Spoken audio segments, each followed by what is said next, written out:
వేదిక మీద ఉన్న నా సోదరి మనులందరికీ ఉద్యమాభినందనలు. నా పేరు సాయిరాబాను. నేను పరిచయం చేసుకోవాలి. జాతీయ మానవ హక్కుల పరిరక్షణ సంఘం దక్షిణ భారతదేశ అధ్యక్షురాలిని, మరి తెలంగాణ స్టేట్ ప్రెసిడెంట్ని కూడా.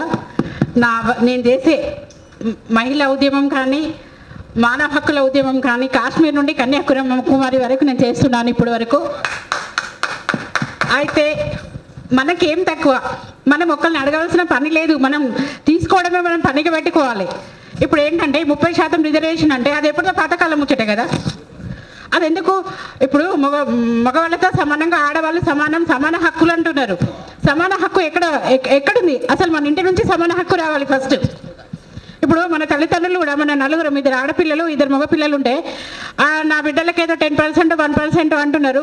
అసలు మన కన్న తల్లిదండ్రులు, మన కుటుంబం నుంచే మనకు సమాన హక్కు అనేది అత్తలేదు. ఫస్ట్ మన ఇంటి నుండి మనం మొదలు పెట్టాలి. ఫస్ట్ అక్క వాళ్ళు, మీరు అంటే మన హక్కుల కోసం మనం ఇంటి నుంచి ఫైట్ చేయడం స్టార్ట్ చేయాలి. ఇంట్లో ఒక కూతురుగా, ఒక చెల్లిగా, ఒక అక్కగా, ఒక భార్యగా, ఒక ఆడపడుచుగా మనం అందరం మన హక్కులు మనం ఇంటి నుండి సాధించుకుందాం. ఇప్పుడు మనకు కావాలి ఏంటిది? రాజకీయాల్లో మహిళలకు సమాన హక్కు. అసలు మన తెలంగాణ బంగారు తెలంగాణ మన ఉద్యమం చేసి తెచ్చుకున్నాం. ఒక మహిళా మినిస్టర్లు అంటే ఒక పార్టీలకు సంబంధించిన వాళ్ళు ఈ పార్టీ నుంచి ఆ పార్టీకి, ఆ పార్టీ నుంచి ఈ పార్టీకి వచ్చిన వాళ్ళే అసెంబ్లీలోకి పోతారు. మరి ఇప్పుడు ఇక ప్రపంచం, ఇప్పుడు తెలంగాణ ఆడపడుచులు లేరా? ఉద్యమం చేసిన ఆడవాళ్ళు లేరా? ఉద్యమం చేసిన ఆడవాళ్ళని ఎందుకు గుర్తించట్లేదు? ఎంతోమంది ప్రాణ త్యాగాల ఫలమే ఈరోజు మన తెలంగాణ, మన బంగారు తెలంగాణ అని చెప్పి మన తెలంగాణ జాతి పిత గారు, గౌరవ మాజీ ముఖ్యమంత్రి వర్యులు, ఆయన బిడ్డకే బహుజన బతుకమ్మ ఉంది, ఆయన బిడ్డకే బోనాలు ఉన్నాయి. మరి మిగతా ఆడపడుచులకు బోనాలు బతుకమ్మ లేవా? ఇవన్నీ ఫస్ట్ తరతరాల నుంచి వచ్చే వాటిని వీళ్ళు రాజకీయం చేసి మనకు దూరం చేయడం కోసం, వాళ్ళు బాగుపడడం కోసం వాళ్ళు సినిమాలు చేసి చూపెడుతున్నారు. ఇప్పటికైనా మనం కళ్ళు తెరవాలి. ఇప్పుడు ఈ కాంగ్రెస్ ప్రభుత్వం వచ్చింది, 10 నెలల పాలనలో మేనిఫెస్టోలో జరిగింది ఏంటిది? ఒక ఉచిత బస్సు మాత్రమే, ఇంకేవి అమలు జరగలేదు. మేనిఫెస్టోలో ఉన్నాయి మాత్రం. అక్కగారు, మీకు కొంచెం కోపం వచ్చినా పర్వాలేదు, మీ అధికార పార్టీని అంటున్నామని చెప్పేసి. అక్క, మన హక్కులు మనం సాధించుకోవాలి. ముందు ఫ్రీగా వచ్చేటి ఏంటి, ఫ్రీగా ఇచ్చే ఏదైతే ఉన్నదో అవన్నీ ఫ్రీ బస్సు, ఫ్రీ గ్యాస్ 500 ఇవి కాదు. మా పిల్లలకు ఉద్యోగాలు కావాలి. ఇప్పుడు మా పిల్లలకు మంచి చదువు కావాలి, మనకు మంచి వైద్యం కావాలి. ఇప్పుడు ఢిల్లీలో చూడండి, మొత్తం ఫ్రీ వైద్యం ఉంది. మన తెలంగాణలో ఉందా? ఎవడైనా యాక్సిడెంట్ అయిందంటే వానికి భూమి ఉన్నా లేకున్నా ఏదో అమ్మి లక్షలు ఖర్చు ఆ మెడికల్ మాఫియాలో డబ్బులు పోతున్నాయి. దీనికోసం వీళ్ళని ఎదిరిస్తున్నారా? ఇది ప్రతి ఇంటికి సంబంధించిన విషయం. ప్రతి ఇంటికి కావాలి వైద్యం, ప్రతి పిల్లలకి మంచి నాణ్యమైన విద్య కావాలి. అక్కల్లారా, ఇప్పటికైనా మనం తెలంగాణ కోరి తెచ్చుకున్నాం.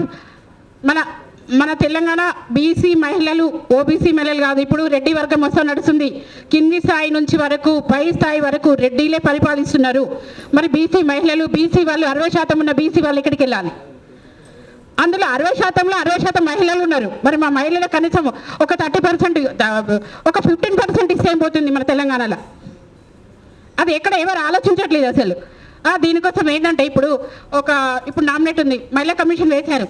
మహిళా కమిషన్లో ఎవరైనా తీసుకున్నారా మెంబర్స్? మనం ఉద్యమం చేయలేదా? ఇప్పుడు అది అడ్డుకుంటాం. మహిళా కమిషన్ని క్యాన్సిల్ చేయాలని చెప్పేసి నేను ఉద్యమం చేయడానికి ఢిల్లీలో కూర్చోడానికి రెడీగా ఉన్నాను.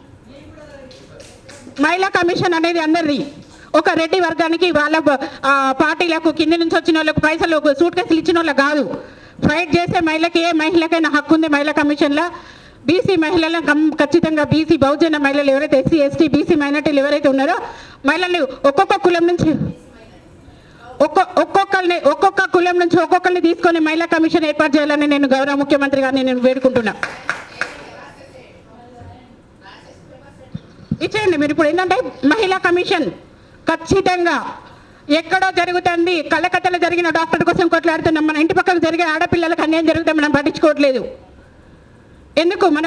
మనకు భయం అనేది ఫస్ట్ వాళ్ళది. మొన్న ఒక 6 సంవత్సరాల పాప మీద అది డాన్సర్. అక్క ఇదేంటి మహిళా రాజకీయ రిజర్వేషన్లు, మహిళా కోట కోసం ఏం చేద్దాము? ఏం చేద్దాం అనేది మనం మళ్ళీ ఇంకొక వర్క్షాప్లో మాట్లాడుకుందాం. మీరు చెప్పిన విషయాలను మొత్తము పరిగణలోకి తీసుకుందాం. ఈ వేదికలో గల్లీ నుంచి ఢిల్లీ వరకు మహిళా పిలుపు అనేది ఉండాలి. ఢిల్లీలో జంతర్ మంతర్ వద్ద మనకు మహిళా కమిషన్, తెలంగాణలో కానీ జాతీయ మహిళా కమిషన్లో కూడా మనకు వాటా కావాలి. మన తెలంగాణ నుంచి కూడా జాతీయ మహిళా కమిషన్లో మెంబర్షిప్ ఉండాలని నేను కోరుతున్నా. Thank you.